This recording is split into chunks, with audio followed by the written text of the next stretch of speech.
This is Overthinking with Karmen. I'm Karmen Michael Smith, your Overthinker-in-Chief, spiraling publicly so you don't have to. And today we're sitting with a question not enough people ask. How are you doing? Not your job, not your brand, you. This past week, a colleague asked me that question and then said, spiritually and emotionally. And y'all, it caught me. Because so few people ask it with sincerity, and even fewer wait for the long answer. But when they do, it's a portal, an invitation to stop performing wellness and actually reflect. We talked and she asked, what are you doing then to protect that peace that you have? To preserve your energy, this joy, this wholeness that you're living in? And the answer surprised even me. I said, I'm training my mind to dwell on what's worthy. To dwell on what's worthy. And then I said, and to focus on what feeds me. You know, there's a verse in Philippians 4:8 that says, finally, beloved, whatever is true, whatever is honorable, whatever is just, whatever is pure, whatever is pleasing, whatever is commendable, if there is any excellence, and if there's anything worthy of praise, think about these things. That's my practice. That's my peace. But that clarity, that didn't come from a mountaintop experience. That came from the fire. This weekend, I spent the past Memorial Day participating in DC's Black Pride. And listen, a good time was had. But what hit me wasn't just the celebration. It was a sense of sovereignty. There was a freedom in the air, not perfect, not complete, but still something sacred. And when I was talking with two friends, one of them said, the poetry readings, the community, etc., all that was well and good. But people were here looking to get it in. They were here looking to be sexually free. But I think what most people fail to consider in their critique of the Black gay community or pride celebrations altogether is just how oppressive the world really is for us. Take something as simple as a first date.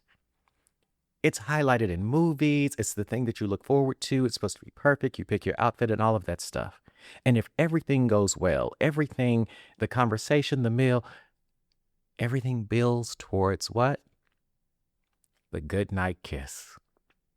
But if you're Black and gay, you don't live in one of those fairy tales, one of those rom-coms. Because if you don't live in one of the very few places where your full self can exist without fear, that good night kiss is a source of anxiety because it has to happen in the shadows or behind tinted windows or under the weight of a potential second glance. Because out in the open, you risk physical attack, or you risk someone rolling down the window to say, nobody wants to see all of that. And what they really mean is, you don't get to be free here. And that got me spiraling.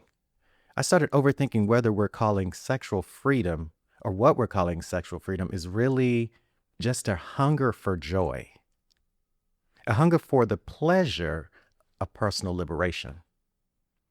Because having a lot of sex or having sex with whomever, whenever can become a high. And if you wind up needing that high, if you depend on it, then that high becomes your master. And the thing about a master is you don't get to negotiate with it. You have to submit to it. And I get it. Our bodies have been policed. Pleasure has been relegated to the privilege. But if we're not careful, our rebellion turns into another kind of captivity. I write about this in the 4 Laws of Disruption. I say, disruption is not an external act. It's an internal revolution. It's about making room for something greater, something truer, something freer. Truth will disrupt everything before it sets you free. So ask yourself, is this pleasure a form of lasting freedom? Or is it another momentary performance? You know, W.B. Du Bois once said, and I actually have this hanging in my home, I believe in the liberty for all men, the space to stretch their arms and their souls, the right to breathe and the right to vote, the freedom to choose their friends, enjoy the sunshine, and ride on the rails uncursed by color. That quote right there, the right to breathe, enjoy the sunshine. It's not just about political freedom. It's about bodily autonomy. It's about the holiness of joy, the inherent right to exist, not in the shadows, but in the sunshine. It's about pleasure that doesn't come with shame. I can't talk about freedom without talking about the Black queer saints who dare to imagine freedom before us, any of us.